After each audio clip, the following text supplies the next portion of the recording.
All right, welcome back everybody to another appreciating comic book art video. This time starring David Finch, Aphrodite IX, Volume 1.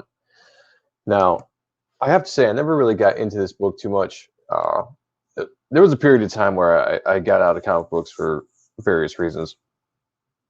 And I would say this is around the time where I wasn't following comic books as closely as I used to. So at the time, I really didn't get into this book as much as I probably should have. But looking back, like I noticed how much I really missed because I was a big fan of Ascension when that came out with David Finch. That was the first time I'd seen David's work was Ascension. I thought that was just a great book. His art was very, very raw, and it had just had a Sylvester feel to it, but also at the same time, like this newness. It was like a familiar feel, but like a new feel, which I think for any artist coming up, that's what you want. You want to strike a chord with the audience where you're giving them something familiar, but also brand new. And I would always gravitate to any artists that kind of reminded me of the guys that I followed, like Jim Lee, Mark Silvestri, Dale Keown, anybody that kind of reminded me of that art style, and they popped up, I'd follow them. That's what I liked.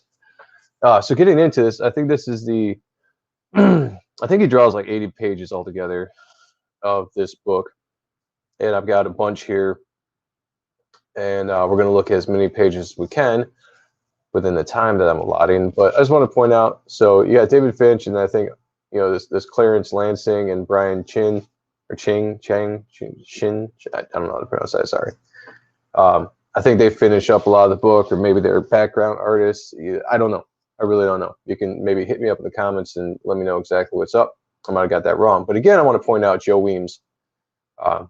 This dude was all over the place, along with Matt Banning, who does some inks in this as well. D-Tron. I mean, they had Top Cow had a bunch of fantastic inkers, always making artists look good. So anytime you get a combination with that inker and a really good artist, it's going to look awesome. So let's get through some of this a little bit. Look at some of the art, some of the pinups. There we go. Now we get into the book, and I think this is issue 0. So I think this starts at issue 0, then goes, into issue 1, and so on and so forth. But I want to point the aspect. I've said in previous videos of using white to really make an image pop. Well, using all black can do the exact same thing. If you want to have like a really dark tone, set a mood, set the scene, at nighttime or whatever, having all black borders like this really makes the characters pop. It adds a very dark, fantastic element to the art. It's very pleasing to the eye. You got to know when to do it, just like when using all white. You got to know when to do it. But when you do it correctly, it really adds to the book. Computer's running a little slow for some reason. All right, we're just going to cruise through some of this as fast as we can.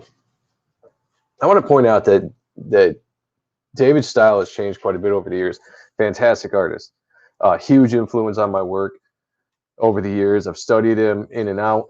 I've watched a lot of his videos. He has a YouTube channel where he does live streams, and he's always drawing and showing tips to artists. I highly recommend you check his channel out.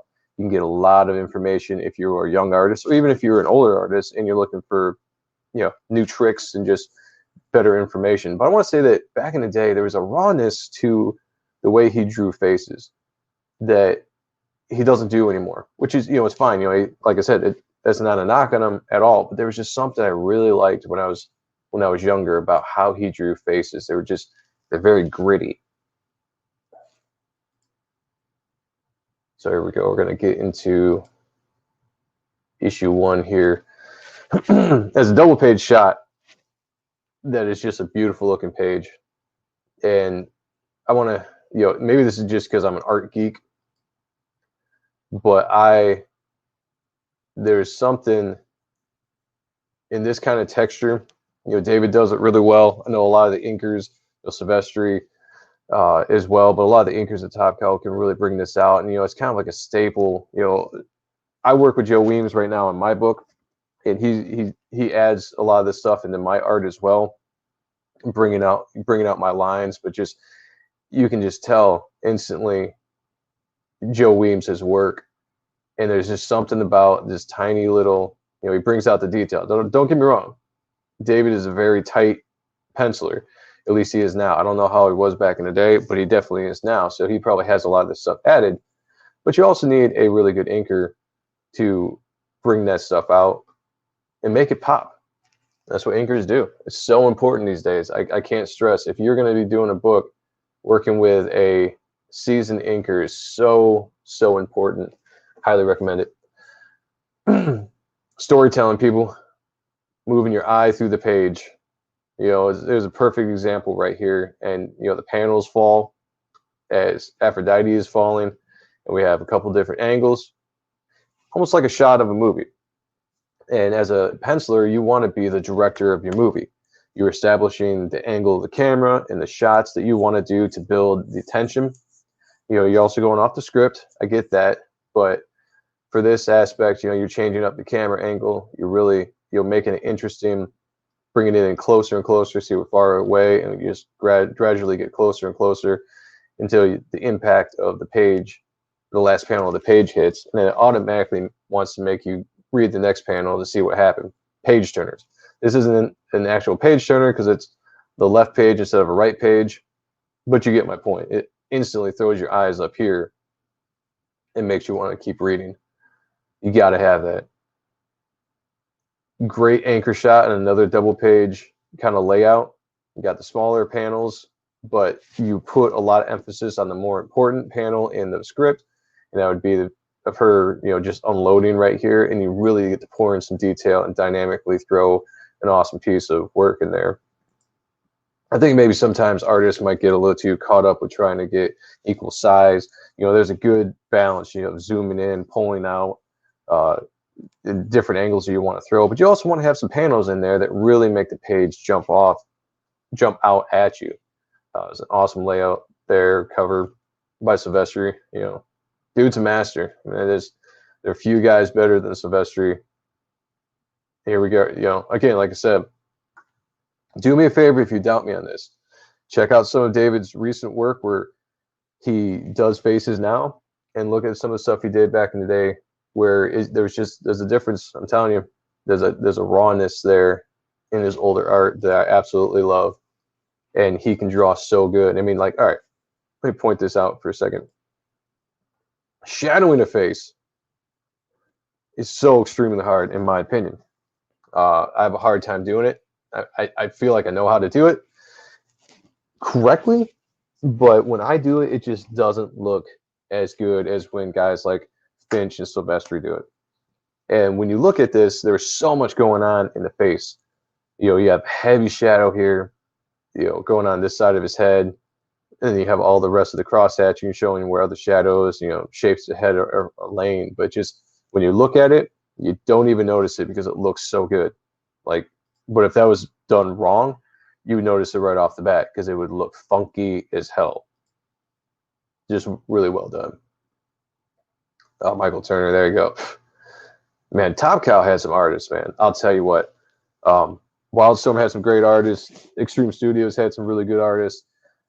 But Top Cow, man, they, for a moment in time, they just cornered the market on stylistic, just great artists that knew how to draw sexy women, great action. And they had, Top Cow had this style. They were very stylistic. I miss that, man. I miss the 90s comics. I miss Image when Image was Image. And no offense to any people doing Image books now, but it's not. It's just Image is just a publisher. They publish whatever. It's just, but when Image was focusing on, man, I'll go back. That's a beautiful shot. I wouldn't be surprised if a lot of this was a colorist, and maybe this was just a very loose outline that David did. He put more of the attention on here, or maybe even some background artists came in and did this, because there's so much detail in this floating fortress, or whatever you want to call it. And then when you look at this is beautifully done. I guarantee you this is more of a colorist coming in and putting his flavor and bringing the atmosphere and the mood of this out. But just a gorgeous shot there. Does that work? And I'll go a little smaller. I don't want to lose too much.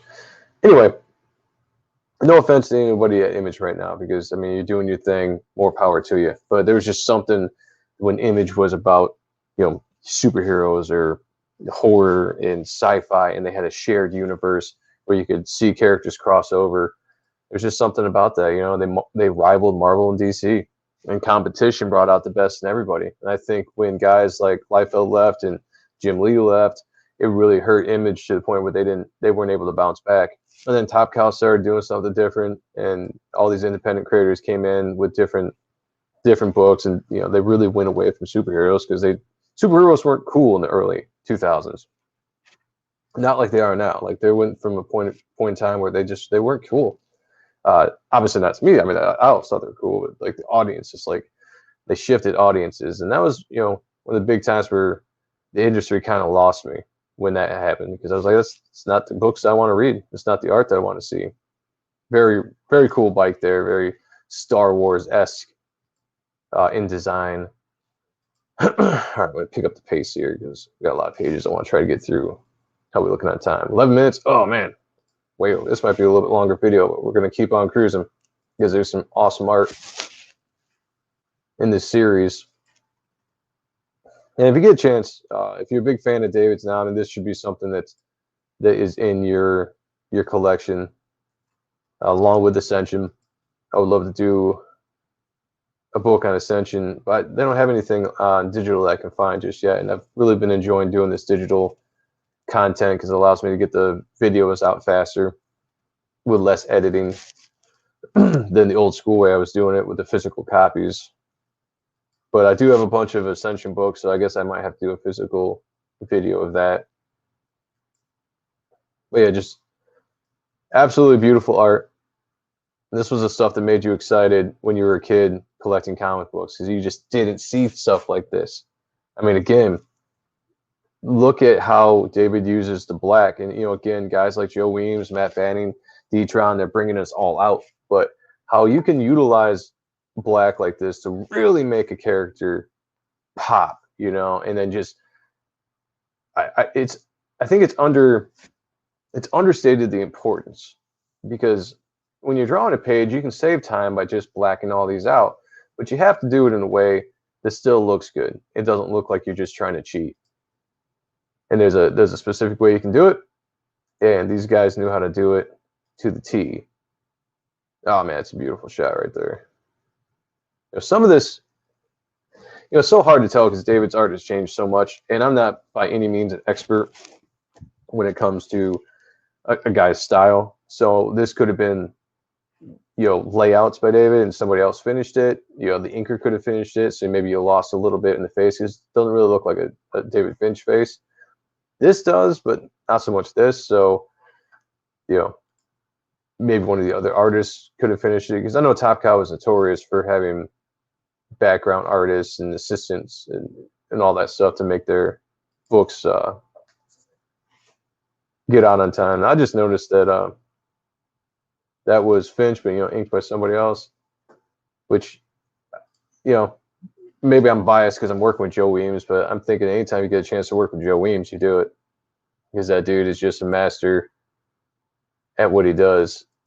All right, guys, I'm going to cut this video off here. I highly recommend you go out and get this trade, and you get a chance to look at David's work on Aphrodite IX.